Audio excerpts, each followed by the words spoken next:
जैसे कि last episode में हमने देखा कि दाई हुआबिन एरिना में आया था और अब वो अपने आगे मिलेनियम सोल पीस की डिमांड करता है और उसके आगे मिलेनियम सोल पीस जो काफी खतरनाक है वो आ जाती है और वो आते ही दाई हुआबिन पर हमला कर देता है। दाई हुआबिन अपनी फर्स्ट सोल स्किल जिसका नाम व्हाइट टाइगर एम्यूलेट है उसका यूज करता है और खुद को उसके अटैक से बचाता है और फिर उस पर अपनी थर्ड सोल स्किल जिसका नाम व्हाइट टाइगर वज्र फॉर्मेशन है उसका यूज करके उस पर हमला कर देता है जिसे वो बीस दूर जाकर गिरता है। दाई हुआबिन के ऊपर उसका व्हाइट टाइगर का अवतार आ गया है और वो मिलेनियम सोल बीस से भी ज्यादा ताकतवर लग रहा है और वो बीस पर बुरी तरह हमला कर रहा है। व्हाइट टाइगर मार्शल सोल जितनी भी टाइगर सोल्स एग्जिस्ट करती हैं उनकी किंग है और ये मिस्टर दाई जो कि तांग शैंग के जमाने के हैं वहाँ से आ रही है। फेंग हु उसके ओपोनेंट बीस का नाम है और हालांकि फेंग हु दाई हुआबिन से फास्ट है और वो अपनी स्पीड का यूज करके दाई हुआबिन को चकमा भी थोड़ा थोड़ा दे पा रहा है, लेकिन दाई हुआबिन अपनी स्ट्रेंथ की वजह से उसे जैसे ही मौका मिलता है तो उसे दूर पटक डालता है।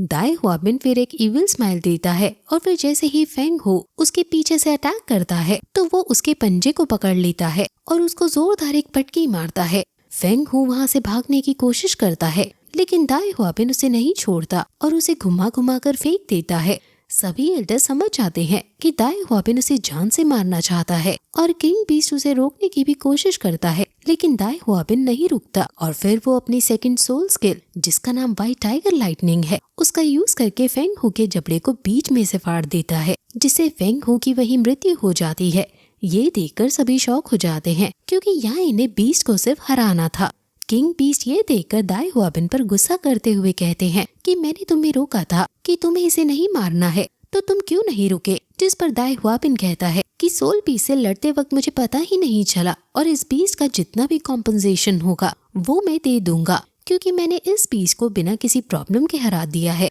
मुझे फुल स्कोर मिलने चाहिए। बीस्ट किंग को गुस्सा आ रहा होता है और फिर लेकिन दिन बात संभालते हुए दाई हुआबिन को झूठ मूठ की डांट लगाते हैं कि तुम्हें बीस्ट किंग से ऐसे बात नहीं करनी चाहिए। दाई हुआबिन ने मिलेनियम सोल बीस्ट को 100 पॉइंट के साथ चैलेंज किया था और इनमें बहुत टफ फाइट चली जिसमें दाई हुआबिन ने अपने पराक्रम का अद्भुत प्रदर्शन दिया, लेकिन उसके अंदर थोड़ी स्किल की कमी थी जिसके लिए उसे स्किल के लिए 45 पॉइंट दिए जाएंगे, यानी टोटल स्कोर उसका 150 में 145 होगा और तुम्हें इस सोल पीस को मारने के लिए स्कूल को 10 दिन के अंदर कॉम्पनसेट करना होगा वरना तुम्हें को स्टूडेंट के स्टेटस से हटा दिया जाएगा। दाई हुआबिन बहुत खुश होता है क्योंकि अब तो वो यू हाउ की टीम से जीत ही जाएगा क्योंकि अब यू हाउ की टीम का स्कोर उनसे 45 कम है और जीतने के लिए यू हाउ को 150 में से 150 स्कोर करना होगा और 10,000 साल के इतिहास में अभी तक कोई ऐसा पैदा नहीं हुआ जो 150 स्कोर लाया हो। दाई हुआबिन की टीम के लोग उसके लिए खुश होने लगते हैं क्योंकि उनकी टीम का यू हाउ के साथ बेट लगा था कि जो भी टीम हारेगी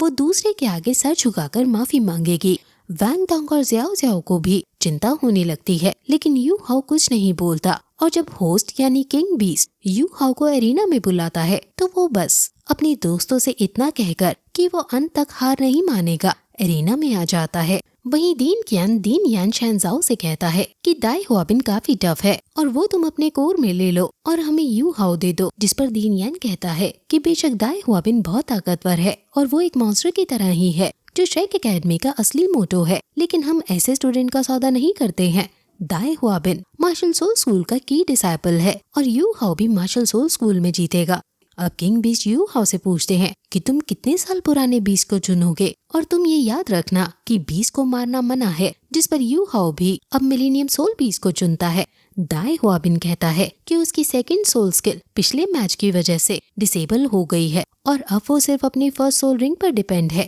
और अपनी फर्स्ट सोल स्किल से तो वो कुछ भी नहीं कर पाएगा। अगर बीस्ट सिर्फ अरीना में आकर सो भी जाए तो भी सोए हुए बीस्ट को भी यू हाउ उसको ऑटो डिफेंस की वजह से नहीं मार पाएगा। वहीं यू हाउ अपनी 10 साल पुरानी सोल रिंग को निकालता है और ये देखकर टीचर मु हैरान हो जाती है कि पहले तो इसके पास मिलेनियम सोल रिंग थी और अब 10 साल पुरानी सोल रिंग कैसे आ गई, जिस पर टीचर्स वो कहती है कि अभी तुम्हारे लिए जिंदगी में जानने के लिए बहुत कुछ रह गया है। क्या तुम्हें नहीं पता कि इल्यूजन टेक्निक नाम की भी कुछ चीज होती है। सिग्मा टीचर्स वो की बात सुनकर टीचर मु का चेहरा उतर जाता है। वहीं यू हाउ बीस्ट को देखते हुए गुस्से में कहता है कि मैं दाई हुआबिन से नहीं हार सकता हूँ और बीस्ट जिसके पास फायर एट्रीब्यूट था वो यू हाओ की 10 साल पुरानी सोल रिंग को देखकर खुश हो जाता है और उसे मारने के लिए आगे आने लगता है। लेकिन तभी यू हाओ अपने आइस एट्रीब्यूट का यूज करता है और जब बीस्ट उस पर बहुत क्लोज अटैक करता है तो वो उससे डॉज करने की बजाय आइस एट्रीब्यूट का यूज करके अपने आसपास एक कोल्ड ऑरा क्रिएट कर लेता है,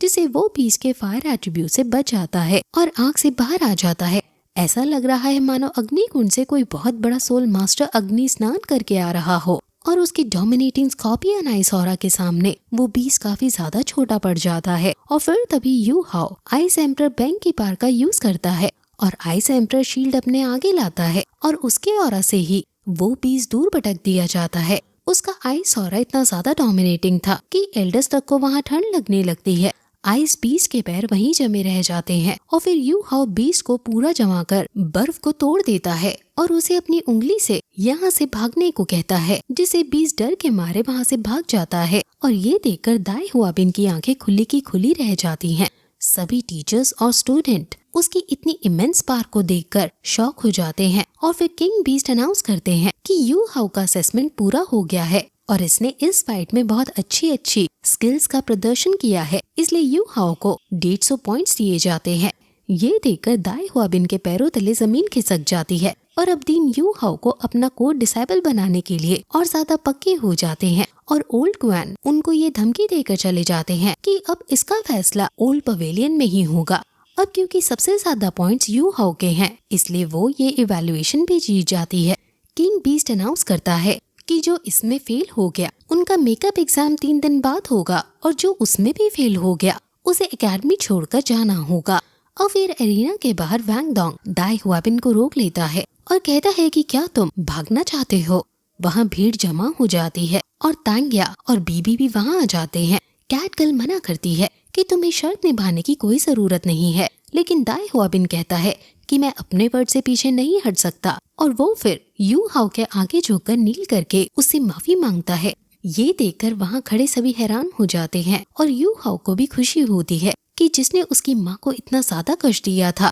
अब वो उसके आगे घुटनों पर है। अब गुस्से में आया हुआ दाई हुआबिन अपने एंसेस्टर मिस्टर दाई के आगे जाता है और वो उनकी तरफ देखकर कैट गर्ल से कहता है कि मुझे कुछ दिनों की लीव चाहिए और तुम मेरे लिए ये एकेडमी से सैंक्शन करा लो। और ये कहकर गुस्से में वो एकेडमी से बाहर चला जाता है। अब फिर हमें हाइशन पवेलियन का सीन दिखाया जाता है जहाँ पर मीटिंग हो रही है यू हाओ के बारे में ही। यहाँ पर दीन यान सभी पवेलियन मेंबर्स को बुलाए हैं जो उनके कॉन्फ्लिक्ट जो कि दीन क्वान के साथ हैं उसे रिजॉल्व करेंगे। वहाँ एल्डर्स के बीच बहस छिड़ जाती है जिसमें कुछ का मानना था कि पहले दीन यान ने दीन क्वान को यू हाओ को देने का प्रॉमिस कर दिया था तो अब वो मुकर कैसे सकते हैं, लेकिन जबकि वहीं दूसरे ग्रुप का मानना था कि पहले यू हाओ की ट्विन मार्शल सोल के बारे में किसी को नहीं पता था और वो प्रॉमिस क्योंकि इग्नोरेंस में किया गया था इसलिए वो मान्य नहीं होगा। सिर्फ मार्शल सोल स्कूल के पास ही वो रिसोर्सेज हैं जिससे यू हाओ को ट्रेन किया जा सकता है और हमें मतलबी ना होकर उस बच्चे के पॉइंट ऑफ व्यू से भी सोचना चाहिए कि उसके लिए क्या सही है और उसके लिए सबसे सही यही है कि वो ऐसे एनवायरनमेंट में आए जो उसके आइस एट्रीब्यूट को सूट करे और वो मार्शल सोल स्कूल ही है। इस पर दीन क्वान कहते हैं कि यू हाओ की स्पिरिचुअल आई भी बहुत ताकतवर है जिसकी वजह से वो सिर्फ 8 महीने में ही लेवल 2 पर पहुंच गया है और उसके लिए हमने इंडिविजुअल सोल्जर्स बनने के लिए भी पूरी स्ट्रैटेजी बना ली है और उसको इस सब में ज्यादा फायदा होगा। वहीं अब एल्डर्स के बीच बहुत ज्यादा वर्बल फाइट शुरू हो जाती है और दोनों ही ब्रांच के लोग उसे अपने अंदर ले जाना चाहते हैं, लेकिन तभी वहाँ का ओल्ड दीन खड़ा होता है और बोलता है कि क्या तुम सब भूल गए कि श्रेक एकेडमी बनाने का हमारा एंसेस्टर्स का क्या मोटो और इंटेंशन था। सभी लोग ओल्ड दीन के सामने झुककर बताते हैं कि श्रेक एकेडमी का मोटो मॉन्स्टर बनाने का है। तो इसको सुनकर ओल्ड डीन कहते हैं कि उसको दोनों ही ब्रांच के अंदर को स्टूडेंट बना दो और ये सुनकर सब शॉक हो जाते हैं कि ऐसा कभी किसी के साथ पहले नहीं हुआ है और फिर ये एपिसोड यहीं खत्म हो जाता है।